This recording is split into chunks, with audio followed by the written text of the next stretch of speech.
नमस्कार दोस्तों, मैं हूं नम्रता माडिका। स्वागत है आपका नॉलेज टॉपिक्स में। हम देख रहे हैं पाइथन ऑपरेटर्स। ये पाइथन ऑपरेटर का सेकंड वीडियो है। अगर आपने फर्स्ट वीडियो देखा नहीं है तो जल्दी से जाके देख लीजिए, लिंक आपको डिस्क्रिप्शन में मिल जाएगी। तो शुरुआत करते हैं नेक्स्ट ऑपरेटर को। ओके, सो नेक्स्ट ऑपरेटर है identity operators, means is and is not operator. ये पाइथन का एक इंटरेस्टिंग फीचर है जो दूसरे प्रोग्रामिंग लैंग्वेज में नहीं है। सो अगर हम टू वेरिएबल्स लेते हैं, suppose x equal to 10 and y equal to 10।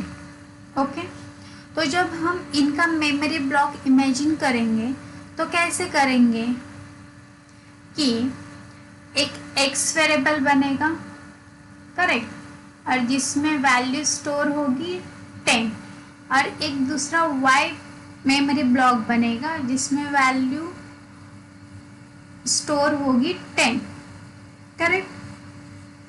But Python में इस वे से वर्क नहीं होता है। ओके, तो ये पाइथन में वर्क नहीं करता है। सो पाइथन बोलता है अगर तुम सेम ही वैल्यू यूज कर रहे हो तो फिर डिफरेंट मेमोरी ब्लॉक्स क्यों चाहिए। मतलब यहाँ पे हमने x के लिए भी 10 रखा है और y के लिए भी 10 रखा है, तो अगर आप सेम ही वैल्यू यूज कर रहे हो तो आपको डिफरेंट मेमोरी ब्लॉक्स क्यों चाहिए। ओके, तो पाइथन क्या करता है, फर्स्ट वेरिएबल का मेमोरी ब्लॉक क्रिएट होता है, लाइक सपोज x, और उसका मेमोरी ब्लॉक क्रिएट हो गया 10। ओके, और बाद में जो वेरिएबल डिक्लेयर किया है विथ सेम वैल्यू, उसके लिए भी सेम ही मेमोरी ब्लॉक यूज करता है, अलग से नहीं क्रिएट करता। ओके, मतलब ये हमने जो सेकेंड वेरिएबल सेम वैल्यू के साथ डिक्लेयर किया है वो क्या करेगा, यही सेम मेमोरी ब्लॉक यूज करेगा, डिफरेंट से वो दूसरा एक मेमोरी ब्लॉक क्रिएट नहीं करेगा। ओके, सो हम इसको इम्प्लीमेंट करके देखते हैं।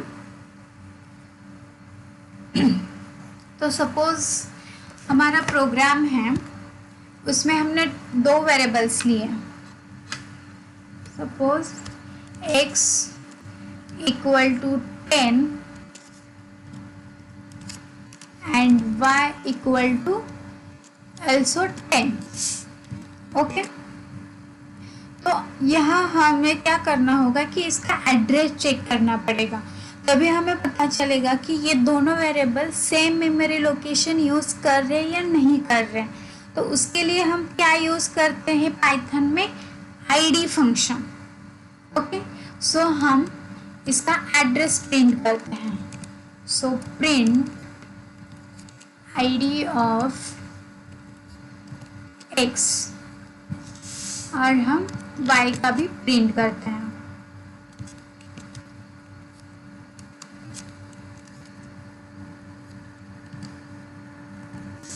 ओके,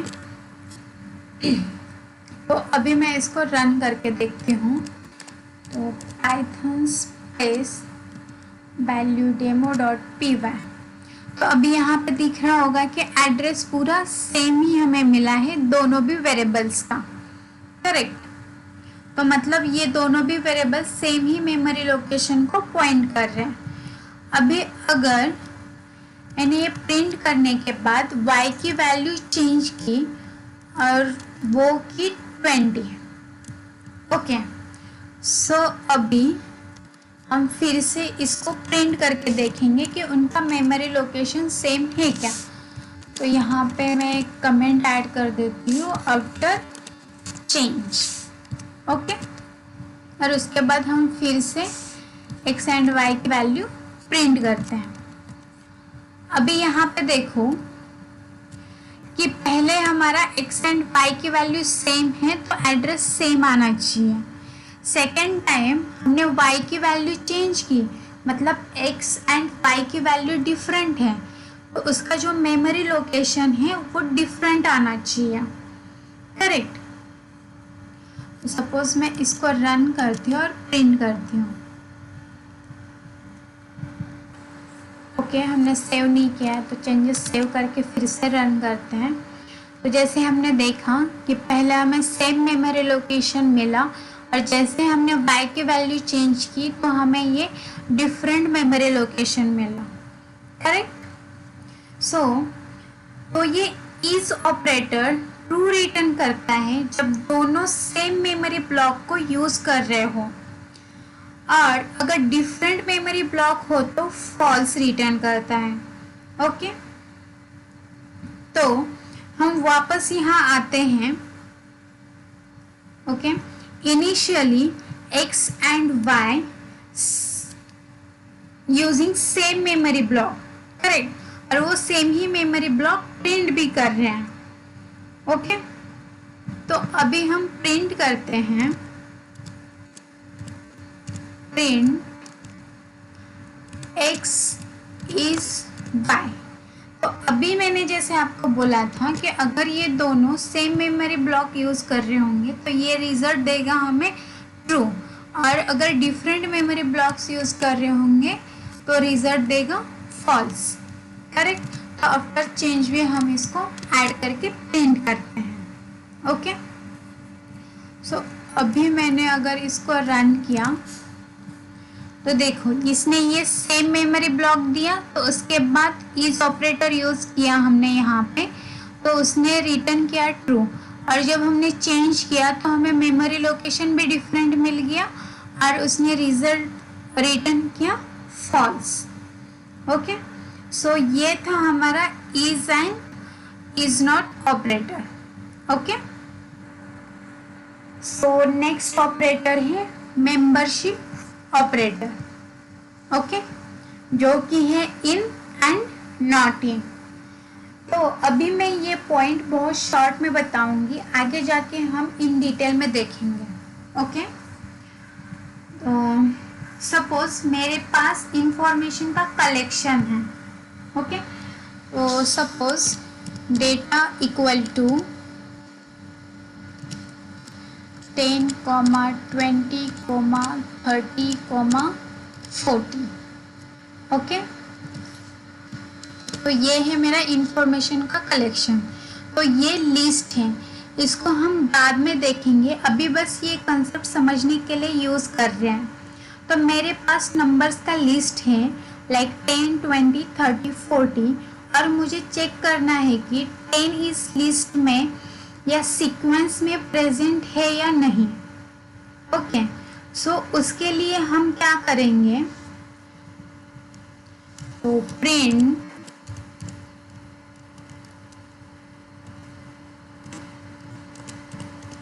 इन डेटा, मतलब हमने यहाँ पे क्या यूज किया है, इन ऑपरेटर। ओके, सो ये ऑपरेटर क्या करेगा कि अगर हमारा 10 इस कलेक्शन में प्रेजेंट है तो ट्रू रिटर्न करेगा, अदरवाइज फॉल्स रिटर्न करेगा। ओके, सो हम इसको टेस्ट करते हैं। तो इसने क्या किया, ट्रू रिटर्न किया। इसका मतलब क्या है कि 10 इस कलेक्शन में प्रेजेंट है। अगर मैंने यहाँ पे 15 ऐड किया, ओके, और चेक किया कि 15 इस डेटा कलेक्शन में प्रेजेंट है क्या, तो इसको फिर से रन करते हैं तो ये दे रहा है फॉल्स। मतलब हमें यहाँ पे दिख रहा है कि ये 15 हमारे डेटा कलेक्शन में अवेलेबल नहीं है। ओके, सो ये जो मेंबरशिप ऑपरेटर्स हैं ये ऐसे वर्क करते हैं। ओके, सो अब नेक्स्ट देखते हैं। नेक्स्ट ऑपरेटर है बीट वाइज ऑपरेटर। ओके, तो उसके लिए भी मैं पहले कंसेप्ट क्लियर करती हूँ। ओके, तो हमने यहाँ पे एक नंबर लिया, सपोज 9। ओके, तो मुझे पहले बाइनरी में कन्वर्ट करना है इस 9 को, बिकॉज जब हम बिटवाइज बोलते हैं तब ये बिट्स होता है। सो हमें 9 का बाइनरी रिप्रेजेंटेशन पता होना चाहिए। तो इसका बाइनरी रिप्रेजेंटेशन कैसे निकालते हैं हम, कि जैसे ओके, जैसे इसको 2 से डिवाइड करेंगे तो 2 इंटू 4 8 आता है, करेक्ट। तो यहाँ पे आएगा 4 और रिमाइंडर आया 1। ओके, वैसे ही 2 इंटू 2 4, तो यहाँ पे आया 2 और रिमाइंडर आई 0, करेक्ट। तो 2 इंटू 1 इक्वल टू 2 आता है, तो यहाँ आया 1 और रिमाइंडर आ गई 0। ओके, अभी इसको फिर से 2 से डिवाइड किया तो 2, यहाँ पे आएगा 0 और यहाँ पे आएगा 1, करेक्ट। ओके, तो जब हम ये रिमाइंडर्स निकालते हैं उसके बाद हमें क्या करना होता है, ये जो रिमाइंडर आई है उसको रिवर्स ऑर्डर में राइट करना होता है, मतलब बॉटम टू टॉप। तो यहाँ पे क्या आएगा 1 0 0 1। ओके, तो ये हुआ 9 का बाइनरी। तो इसके बारे में ज़्यादा मत सोचो, ये मैंने बस नॉलेज पर्सपेक्टिव एक्सप्लेन किया है। So first bit wise operator is कौन सा है, एंड ऑपरेटर। ओके, सो हम पहले ये एंड ऑपरेटर समझते हैं कि ये एंड ऑपरेटर क्या करता है। ओके, सो अगर हमारे पास बीट है 1 and 1, so AND operator make it 1। Okay, अगर हमारे पास बीट है 1 and 0, तो वो उसको कन्वर्ट करता है 0 में। ओके, अगर 0 and 1 है तो भी उसको कन्वर्ट करता है 0 में। ओके,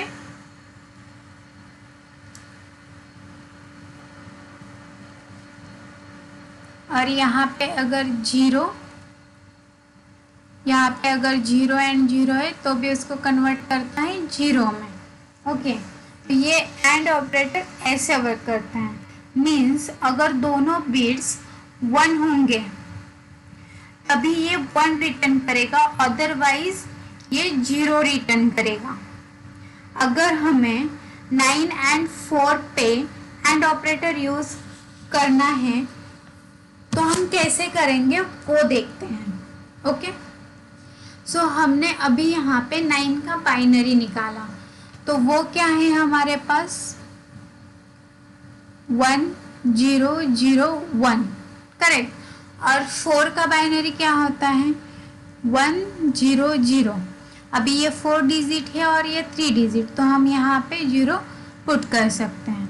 ओके, और यहाँ पे अभी हम यूज़ कर रहे हैं एंड ऑपरेटर, करेक्ट। तो एंड ऑपरेटर क्या करता है कि अगर 1 1 है तभी वो 1 रिटर्न करेगा, अदरवाइज 0 रिटर्न करेगा। तो यहाँ पे क्या है 1 0, यहाँ आएगा 0 0 0, वो भी आएगा 0 0 1 0 और 1 0 0। तो ये आया हमारा फाइनल आउटपुट। ओके, तो सिमिलरली हम और ऑपरेटर भी यूज करके देखते हैं। ओके, तो और ऑपरेटर में कैसे होता है कि अगर हमारा 1 1 है तो वो रिटर्न करेगा 1, अगर वो 1 0 है तो भी रिटर्न करेगा 1, अगर वो 0 1 है तो भी रिटर्न करेगा 1, और अगर 0 0 है तो रिटर्न करेगा 0। मतलब वो सिर्फ 0 एंड 0 होगा तभी वो 0 रिटर्न करेगा, अदरवाइज वो ये 1 रिटर्न करेगा। ओके, सो अगर हम सेम एग्जाम्पल पे इसको यूज़ करते हैं, सपोज 1 0 0 1 और 1 0 0, और यहाँ पे 0 पुट किया और हमें और ऑपरेटर यूज़ कर रहे हैं। ओके, तो क्या आएगा 1 0 1 0 0 0 0 1 1 एंड 1 0 1। करेक्ट। तो ये आया हमारा फाइनल रिजल्ट। ओके। सो इसके बाद हमारा जो नेक्स्ट ऑपरेटर है वो है XOR ऑपरेटर। ठीक है।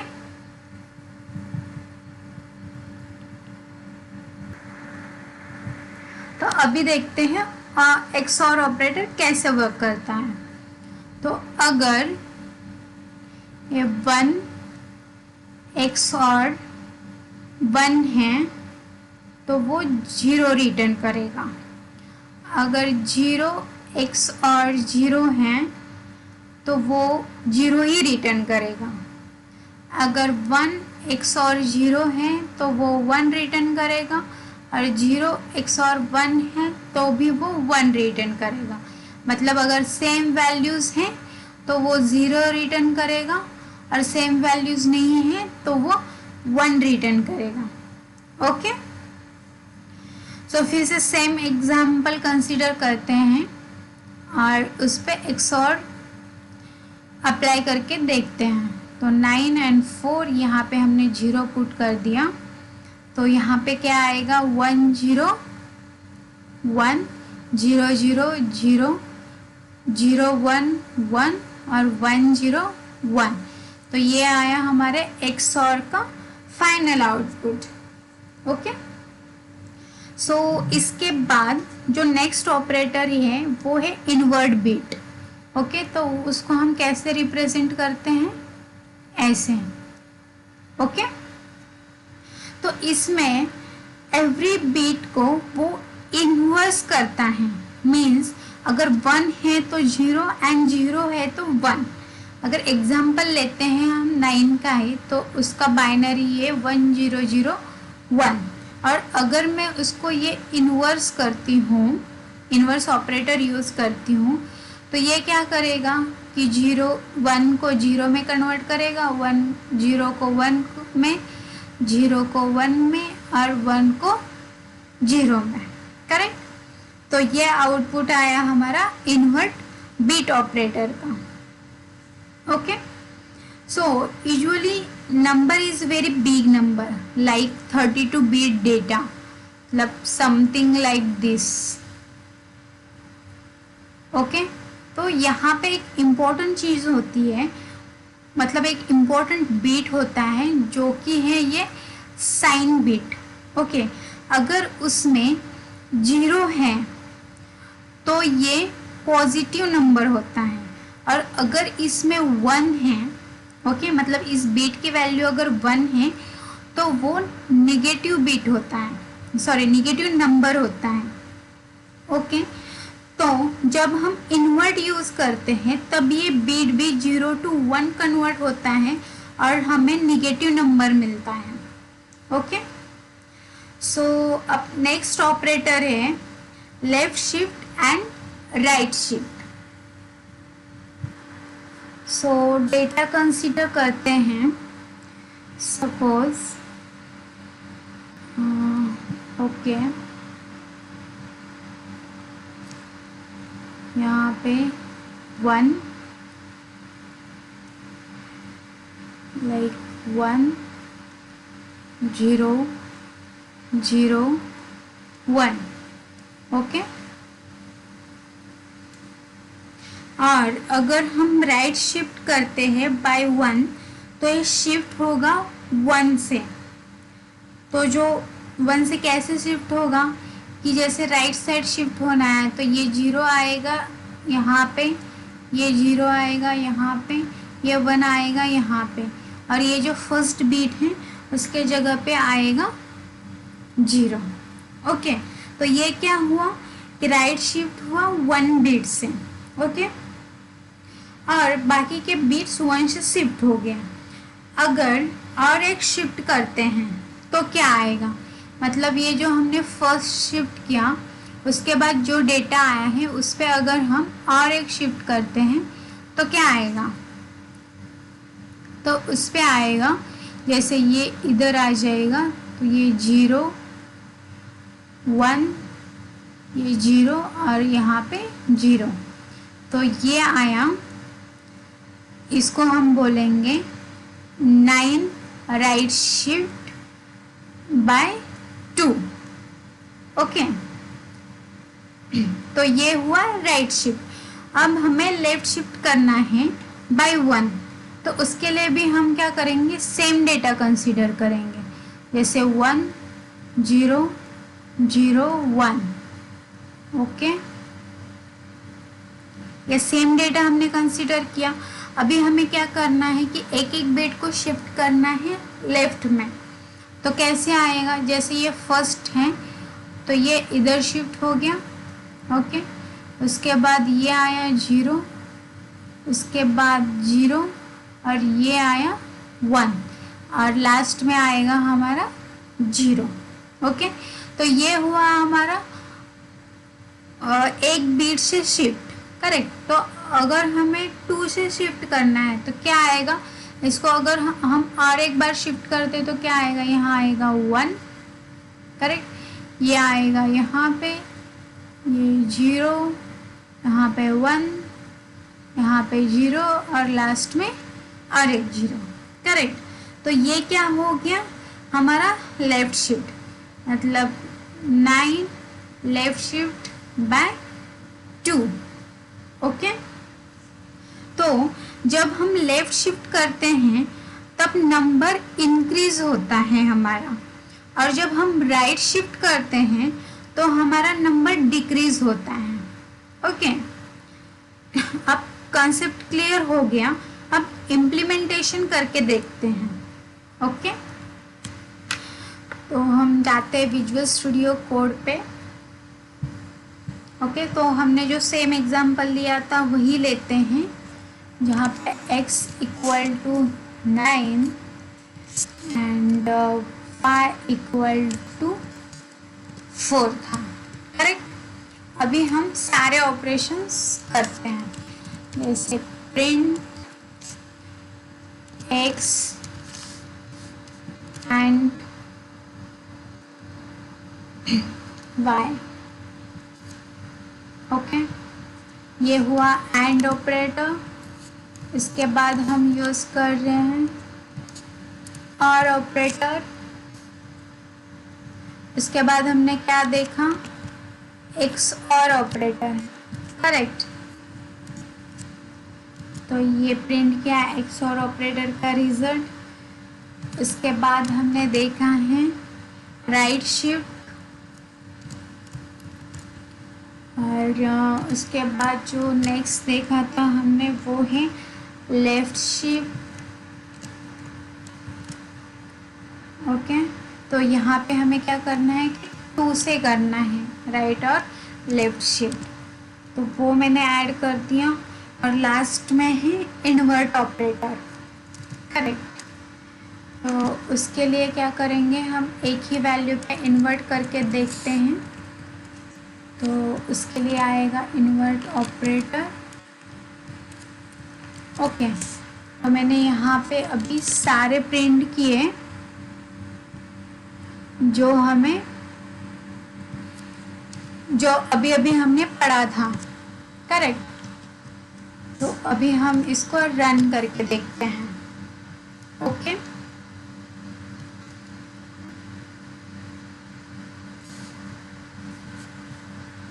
तो अभी हम इसको एग्जीक्यूट करके देखते हैं कि क्या आउटपुट आता है। तो देखो, इसने जो फर्स्ट वैल्यू दी है वो 0 दिया है, जैसे हमने अभी लॉजिक में देखा था कि हमारा भी आउटपुट 0 आ रहा था, और उसने लास्ट वैल्यू दिया है -10, मतलब एक नेगेटिव नंबर दिया। जैसे कि मैंने आपको बताया था कि हम इन्वर्ट करने के बाद वो साइन बिट भी इन्वर्ट हो जाता है और हमें एक नेगेटिव नंबर मिल जाता है। करेक्ट, सो ये हुआ बिटवाइज ऑपरेटर। ओके, सो दोस्तों, ये हमने पाइथन के सारे ऑपरेटर्स कवर कर लिए। अगर आपको ये वीडियो पसंद आया हो तो लाइक शेयर एंड सब्सक्राइब कीजिए। Thank you.